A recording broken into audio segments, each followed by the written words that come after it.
आखिर ये लोहा बनता कैसे है? क्या लोहा सीधा जमीन से निकलता है या इसे बनाना पड़ता है?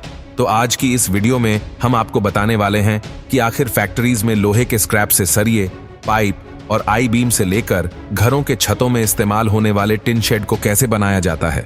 तो चलिए बिना किसी देरी के वीडियो को शुरू करते हैं। आइए जानते हैं लोहा कैसे बनता है। पृथ्वी पर लोहा शुद्ध अवस्था में उपलब्ध नहीं होता। जो लोहे की चीजें हम डेली लाइफ में यूज करते हैं वो हमें ज्यों की त्यों नहीं मिलती, बल्कि सबसे पहले हमें धरती के अंदर खनन के माध्यम से आयरन ओर प्राप्त होता है, जिसमें अनेक प्रकार की अशुद्धियां होती है। इन अशुद्धियों को विभिन्न प्रक्रियाओं से दूर किया जाता है और शुद्ध लोहा प्राप्त होता है। लोहा मुख्य रूप से 4 प्रकार से मिलता है। पहला हेमाटाइट। इस प्रकार का लोहा लाल या फिर चॉकलेट ही रंग का होता है। इसमें तकरीबन 60 से लेकर 70% तक लोहे का अंश होता है। दूसरा साइडराइट। ये लोहा दिखने में राख के जैसा होता है। इसमें तकरीबन 10 से लेकर 40% तक लोहे का अंश होता है। तीसरा मैग्नेटाइट। ये बहुत ही बढ़िया क्वालिटी का लोहा होता है। इसमें तकरीबन 70% तक लोहे का अंश होता है। और चौथा लिमोनाइट, जो पीले रंग का या फिर भूरे रंग का होता है, जिसमें 40 से लेकर 60% तक लोहे का अंश उपलब्ध होता है। आइए अब जानते हैं कि लोहा कैसे बनता है। जैसा कि मैंने आपको वीडियो में पहले बताया था कि लोहा बनाने के लिए सबसे पहले हमें आयरन ओर की जरूरत होती है। आयरन ओर को जमीन से निकालने के लिए एक बड़ी सी रिसर्च होती है। रिसर्च के बाद ही पता चलता है कि आयरन ओर कहां पर है, कितनी मात्रा में है और किस क्वालिटी का है। जब रिसर्चर के द्वारा अप्रूवल हो जाता है तो उसके बाद उस जगह पर ब्लास्ट किया जाता है ताकि वहां की जमीन छोटे छोटे टुकड़ों में बंट जाए, जिससे कि आयरन ओर निकालने में आसानी हो।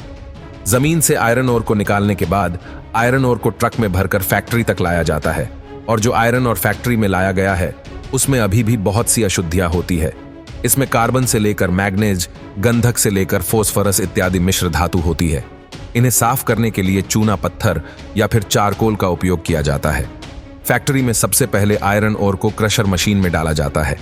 वहां पर आयरन ओर को तोड़कर और भी छोटे छोटे टुकड़ों में बदल लिया जाता है। इसके बाद एक मैग्नेटिक मशीन में डालकर लोहे को मिट्टी से अलग कर लिया जाता है। लोहे के शुद्ध होने के बाद लोहे को एक घुमावदार मशीन में डाला जाता है। बार बार रोटेट होने की वजह से लोहे की छोटी छोटी बोल्स बन जाती है, जिसे हम कच्चा लोहा कहते हैं। कच्चे लोहे में अधिक मात्रा में कार्बन के अंश उपलब्ध होते हैं।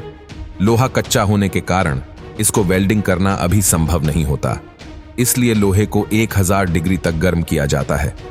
कुछ देर यूं ही फर्नेस में रहने के बाद अब यह स्क्रैप पूरी तरह से लिक्विड में बदल जाता है। फिर इस पूरे कंटेनर को एक क्रेन की मदद से बाहर निकाल लिया जाता है। अब इस मेल्टेड लिक्विड को एक छोटे कंटेनर में ले जाया जाता है। यहां से इस लिक्विड को इन मोल्ड में डाला जाता है। इस तरह से थोड़ा थोड़ा करके लिक्विड को इन सभी मोल्ड में डाल दिया जाता है। थोड़ी देर ठंडा होने के बाद से इन मोल्ड से रेड हॉट बीम्स को बाहर निकाल लिया जाता है। फिर इन बीम्स को ठंडा होने के बाद एक जगह पर कलेक्ट कर लिया जाता है।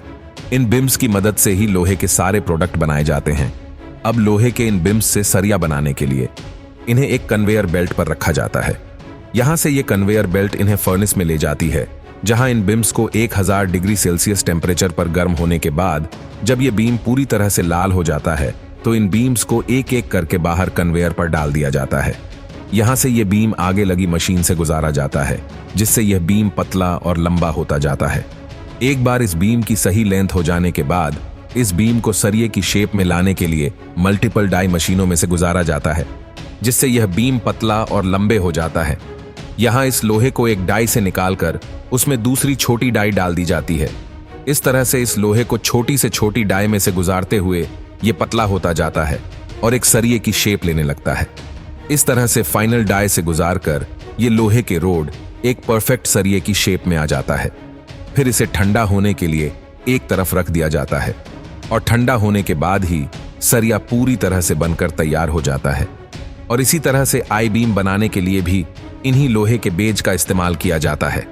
सबसे पहले इन बीम्स को फर्नेस में डालकर गर्म किया जाता है। गर्म होने के बाद इन बीम को कन्वेयर की मदद से आगे प्रोसेस के लिए लाया जाता है। यहां इनको सीधे ही एक डाई रोलर में से गुजार दिया जाता है, जो कि इसे दोनों तरफ से बीच में से दबा देती है।